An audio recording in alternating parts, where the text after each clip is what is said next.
So that's our top story on Monday Night News tonight. Let's go to the Vatican now, where Pope Francis has indefinitely given power to all Catholic priests to absolve the sin of abortion. The Pope's latest apostolic letter, however, restates the Church's stand that procuring or performing an abortion is a moral evil. The announcement is seen by many analysts as yet another significant move by the Pontiff, who is now famous for shaking up the established order at the Vatican. The letter was released on Monday following the conclusion of what is known as the Catholic Holy Year of Mercy. The Pope maintains that abortion remains a grave sin since it puts an end to an innocent life. But he adds that there is no sin that God's mercy cannot reach and wipe away when it finds a repentant heart. Technically, everyone who is involved in an abortion, that is the woman, nurses, the doctor, whoever supports this matter, the sin of abortion involves all. Thus, the pardon of the sin of abortion equally covers everyone, involves everyone who has played a part in this sin. Pope Francis, who has made a more inclusive and forgiving church a major plank of his papacy, had temporarily granted the power to all priests last year. But the tone of the new letter suggests that the change will last for at least the rest of his papacy. The Pope is not at all turning back on important issues of faith. For example, he defines abortion as a crime. But the way this sin is looked at changes. He, the Pope, says, in the Bible, God is so full of mercy that no priest, no law can be held up against a sinner if God decides to pardon them. This is something quite serious. In the Catholic Church teaching, abortion is considered such a serious sin that those who procure or perform it incur an automatic excommunication or total cut-off from the church until it is absolved in confession. In the past, only a bishop or a designated chief confessor of a diocese could grant absolution for an abortion. Jogeo, KTN News. So we'd like you to weigh in on this issue. Breaking tonight, the Pope's announcement on abortion, now allowing all priests to absolve those that confess for the sin of abortion. So we're asking you tonight on Monday Night News, what do you think of the Pope's move on abortion? It's not a yes or no, but we'd just like to know your thoughts today. 22155 is the SMS number. You can also send us a tweet at KTN News, at Yvonne Okwara. The hashtag is Monday Night News. We look forward to hearing from you on this one. I bet the views will be quite interesting, and we'll also be getting some more perspective on this. We'll be speaking a little later on to Dr. Reverend John Mary Licata from the Catholic University of East Africa on this issue. So keep your thoughts coming in. We'd love to hear from you on this tonight.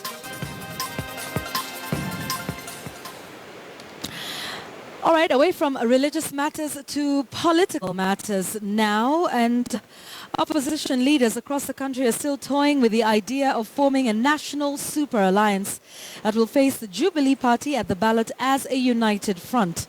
Amani Congress Party leader Musalia Mudavadi seems to be the only key opposition leader pushing this idea single-handedly, while co-principals Raila Odinga and Kalonzo Musyoka seem somewhat disinterested.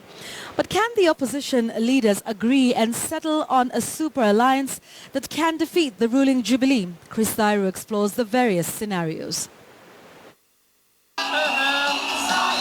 For the past 1 month, opposition leaders across the country have been touting the possibility of forming an alliance in the name of the National Super Alliance, NASA, that will have one presidential candidate to face the incumbent President Uhuru Kenyatta come the August 2017 general election. Although the opposition leaders are yet to meet and finalize the crucial details on how they will share the positions, they have not been shying away from popularizing the alliance. Yule ameiba pesa the National Youth Service, anaswe. Yule ambaye alipiga Isaac Ruto, anaswe. Kwa hivyo tunaweza kujenga NASA. Mbona sisi hatukuji pamoja tupeleke hawa watu nyumbani? Na hii ndio nafasi yenu.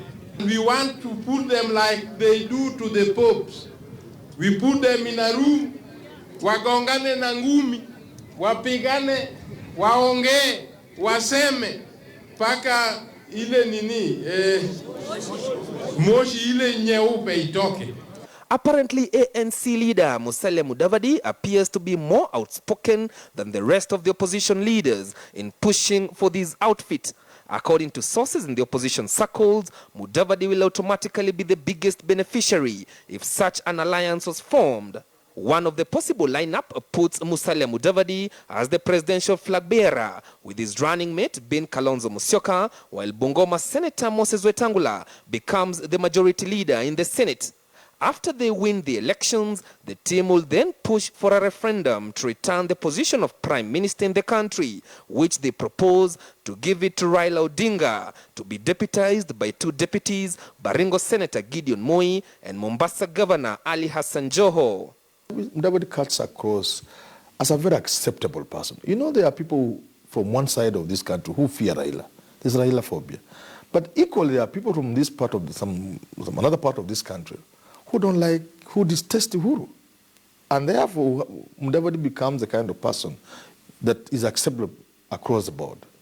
And therefore, his candidacy for, if you are to be the candidate for NASA, I think it is a very easy way of taking Jubilee home. But the question then remains, how will Raila take it? One guy who will determine who becomes president in 2017 is Raila Amolo Odinga. Because if he decides to back somebody and bring everybody else on board, they will give Jubilee a run for their money. Another possible lineup for the opposition leaders is to have Raila Odinga as the presidential flag bearer, with Musalia Mudavadi being his running mate, presenting to Kenyans the same team during the disputed 2007 presidential elections. If this materializes, Bungoma Senator will take the position of majority leader. Then Kalonzo Musyoka becomes the Prime Minister after a referendum, deputized by Baringo Senator Gideon Moi and Mombasa Governor Ali Hassan Joho. Things have since changed because the Kalenjin bloc has gone with Ruto. So you cannot then ignore Kalonzo and hope to do the 2007 magic in 2017. You still need the Kalenjin, the Kamba vote. So I'm thinking, if somebody were asking me, any arrangement that kind of shortchanges Kalonzo is doomed to fail. There has been the argument that despite having all the numbers and the support, Raila has not delivered a presidency. That is the argument that Musalia and Kalonzo are trying to use. But if you are to do any nomination based on whatever number, even the popular vote, Raila will still emerge tops. The next best to me is one where Raila is a presidential candidate, with Kalonzo as his running mate, and Mudavadi as head of government. You know, this head of government is something you can start even before you change the constitution. Nothing stops the President of the Republic of Kenya from appointing one person. However, if they fail to agree on the possible lineup above, then the other option will be for them to stick in chord, where they are yet to decide on who will be their presidential flag bearer, or go it alone in the coming elections. But what will be the repercussions of going it alone? You don't need to be a magician to know that with the NASA in place, I can assure you Jubilee has no chance. Because to bring everybody on board, it also comes in as a movement, as a wave, and it creates the kind of euphoria you saw in 2002 with the rainbow. Wiper Party leader Kalonzo Musyoka and his team had given their colleagues in Ford Kenya and ODM an ultimatum of up to December this year to decide on who will be called presidential candidates. Will it finally materialize, given that there are only 8 months remaining before the general election? Chris Dairo, KTN News. All right, let's revisit our top story tonight, and it's a focus once again on corruption, a new twist in the NYS saga. New details now suggesting that Jubilee Senator Kipchumba Murkomen's law firm received up to 15 million shillings from a company under investigation over the scandal. The bank records now held by Parliament's Public Accounts Committee indicate that the money was paid in two tranches of 8 million and 7 million shillings. But as KTN's Rita Tinina now reports, the committee is sharply divided on whether to summon the senator over the payments. The revelations are bound to put the senator on the defense yet again, following a dramatic last few weeks. It is now emerging that Murkomen's law firm, Singoi Murkomen and Sigei Advocates, may have received a lot more than earlier thought.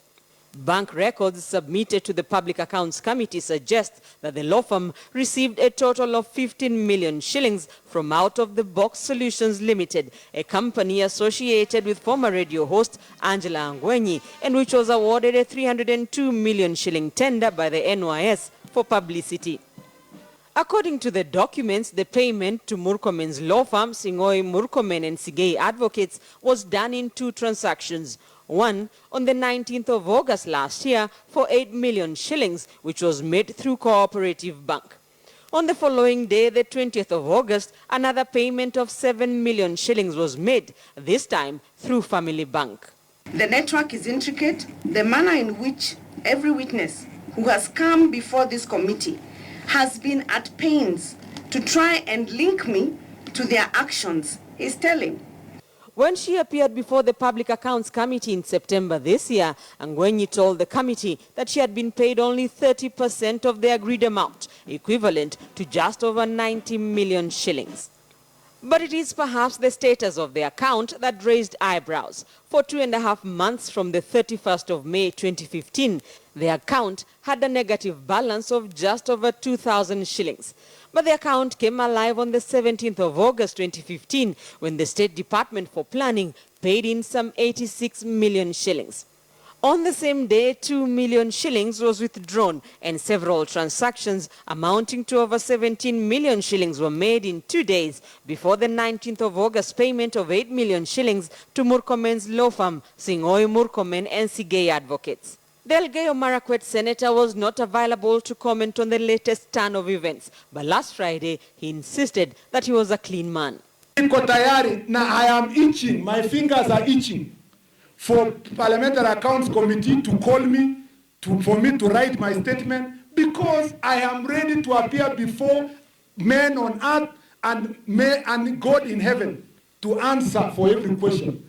Members of the Public Accounts Committee are still split on whether or not to summon Murkomen and Farouk Kibet, an aide to Deputy President William Ruto, over the alleged links to the NYS saga that seems to get uglier by the day. Rita Tinina, KTN News. All right, so let's just remind you the genesis of this saga and who are some of the people who've been named as persons of interest.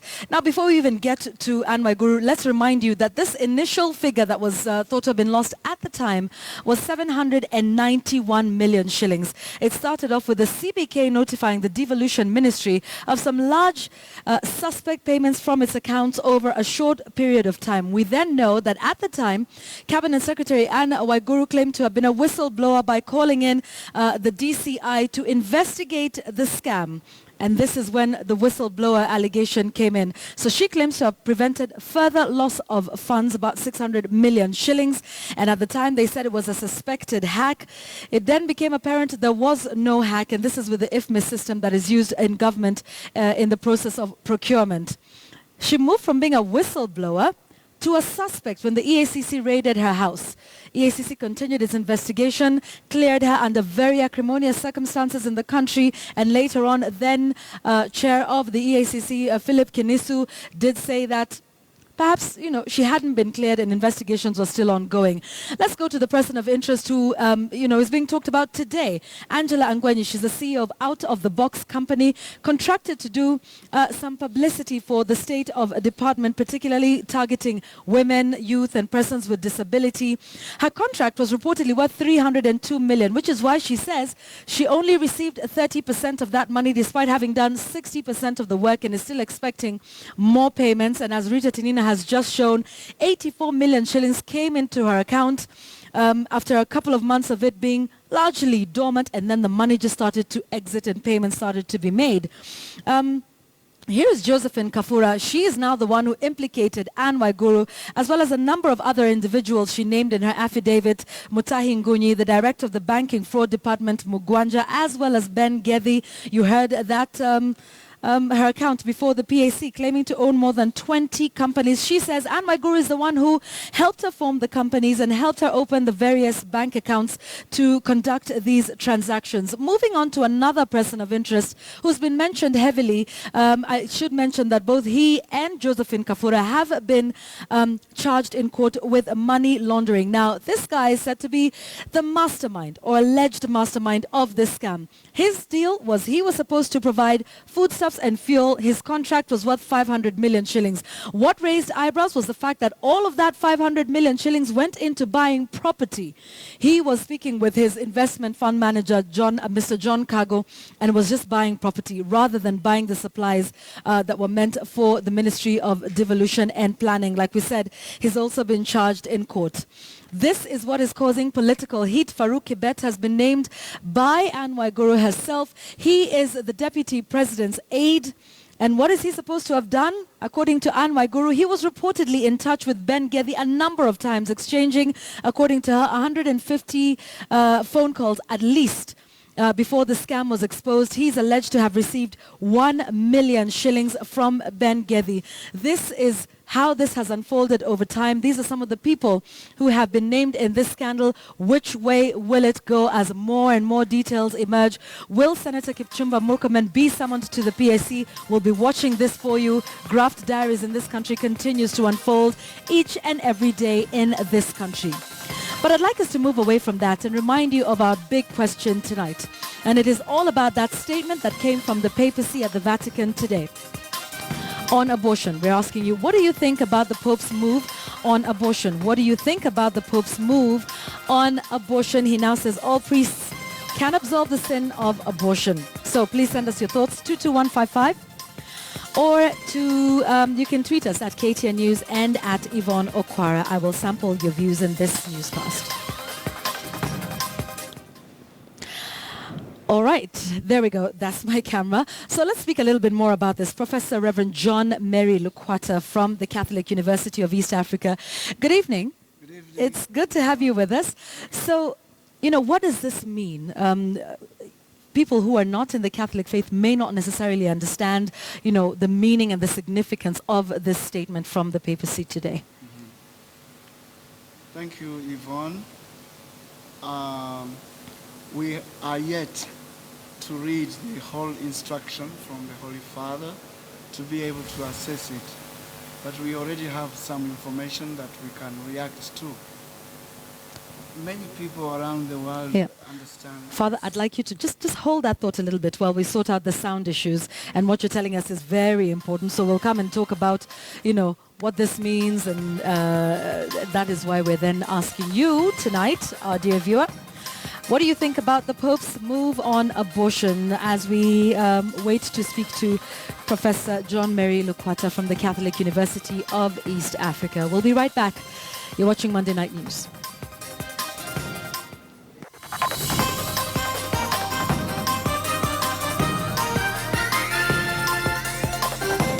The IEBC Special Selection Panel has shortlisted 36 persons for the position of IEBC commissioners.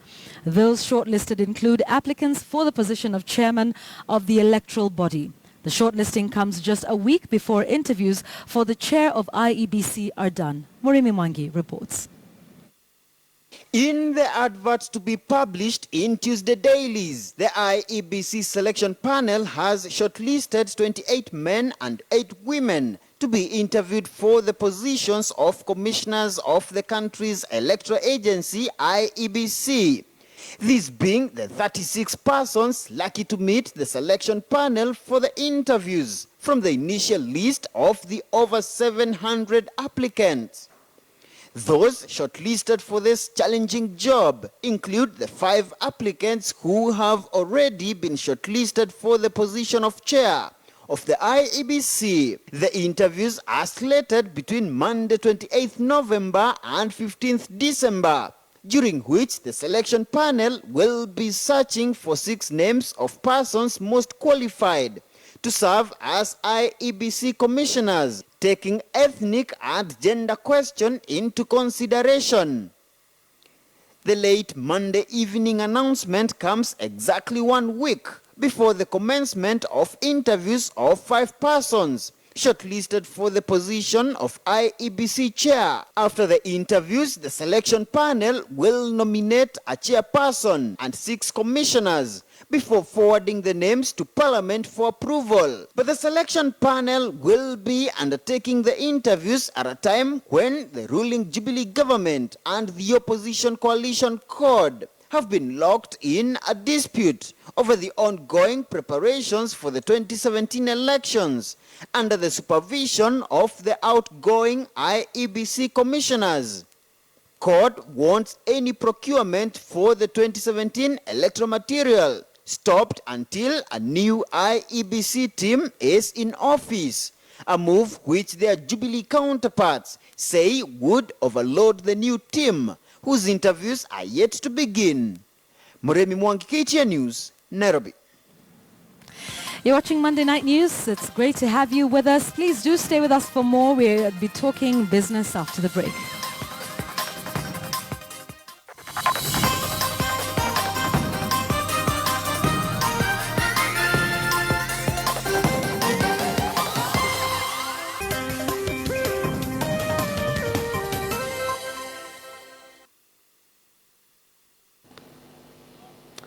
Well, good evening and welcome to KTN Business. My name is Abi Agina.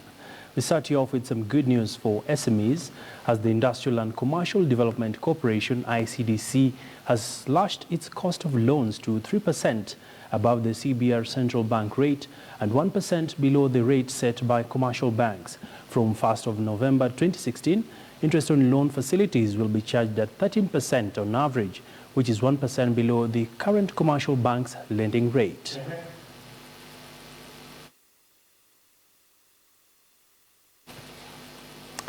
Turkana County has in the past been in the limelight, especially during complex humanitarian emergencies. In some places, however, perennial drought and subsequent food shortage due to unreliable rainfall is now a thing of the past, as pastoralists also adopt crop production through irrigation. On this week's episode of The Next Frontier in Agriculture, Philip Kitani visited Turkana County and brings us the following report.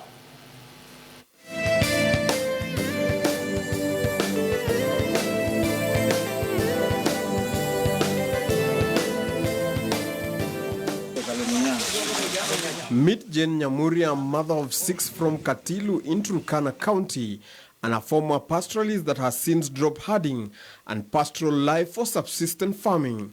Something she says has changed her life for the better, and that of her family, guaranteeing them enough food all year round. Kwa tuna mama hatukuwa tumejua mambo ya hapa vile iko, lakini wakati tulijiunga na hapa tukajua hata ikatupungua hali ya uchumi.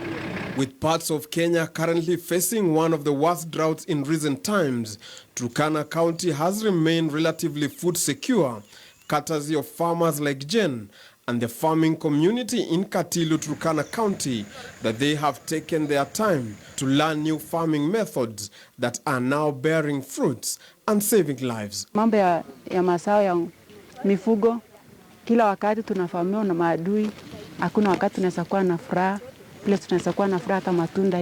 The Katilu irrigation scheme was first started in 1966 by Food and Agricultural Organization FAO, who later pulled out, leaving the scheme struggling until 2011, when the National Irrigation Board started rehabilitation of the scheme with an aim of reinstating the furrow irrigation system.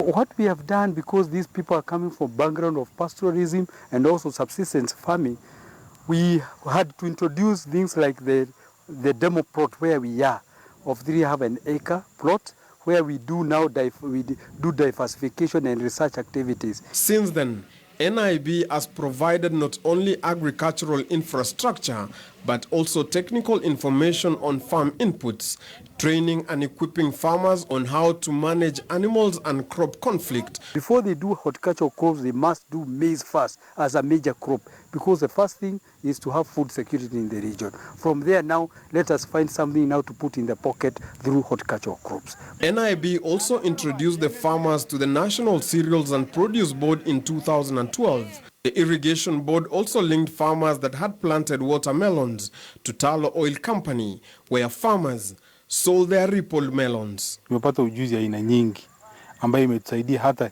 kilimo, kwamba tunaweza panda mahindi na tupande tena mimea zingine baada ya mahindi. NIB has since introduced other crop varieties in the area. This has helped in control of pests, diseases, and improvement of soil fertility. With some parts of the country experiencing one of the worst droughts in recent times, this former pastoral community in Katilu, Turkana County, is a happy lot after abandoning pastoralism for subsistence farming, which is now providing enough food for their families and the neighboring communities. Philip Keitany for the Next Frontier.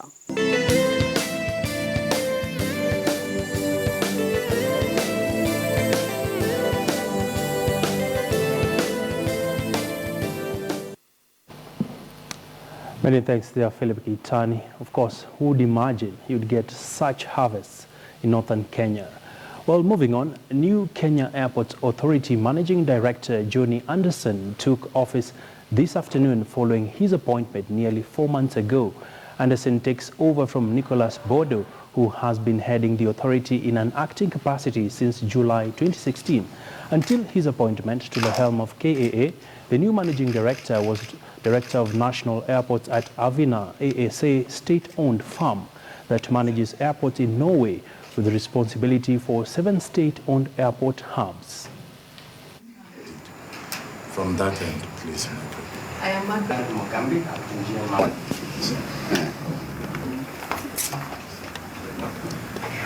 We are excited about our new team of management at the authority.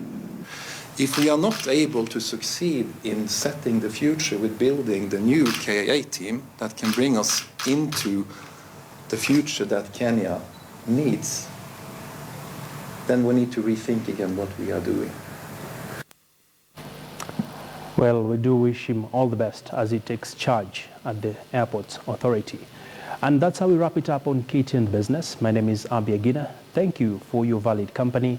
Let's do this tomorrow. Coming up next is sports.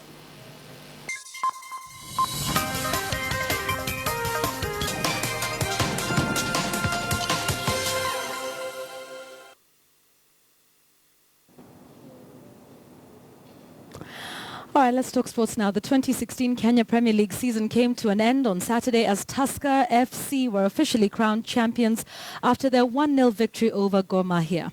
The Brewers garnered 61 points after 30 matches, 4 points above 15-time champions Kogalo, with Ulinzi Stars, Poster Rangers, Chemelil Sugar, Western Stima, Mathare United and Kakamega Homeboys completing the top half of the table and securing a spot in the KPL Top 8 tournament next season. There was, however, drama during the last day of the season as Sofapaka survived relegation by a whisker after thrashing Thika United 5-1 to leapfrog Ushuru FC, who will play in the second tier next season.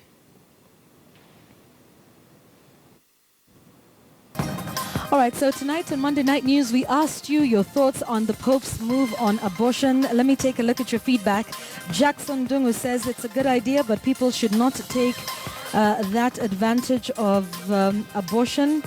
There's an argument, of course, as you would imagine a story like this, so I'm trying to move away from that. Here we go. Belinda Shorell says, as a Catholic, abortion is a crime. Priests and bishops have no absolute power to forgive, but gives hope that God is forgiving. Hofet Estrand says, no man on earth can pardon anybody's sins. It's only God through Jesus Christ. Abortion is immoral. Kowila says, abortion is a sin that only repentance to God himself can absolve. Evans Okeo says, from Mombasa says, I guess the Pope is seeking to bring hope to those that had aborted and lost hope in life. Ipara Popat, God is the one who forgives if we repent our sins, be it abortion or any other sin, not human beings. Jesse Joachim Ngeso says the Pope's idea is great, though it's an introduction to more complication. It's more like a gate pass to do more of it. All right, so there you go. Joseph Odek says it's a brilliant move. It's not how. Only God can forgive. No one else can. Those are your views tonight. We thank you very much for sharing them on this Monday evening. Thanks very much for joining us and staying with us throughout this live newscast. Have a good night. My name is Yvonne Okwara Matole.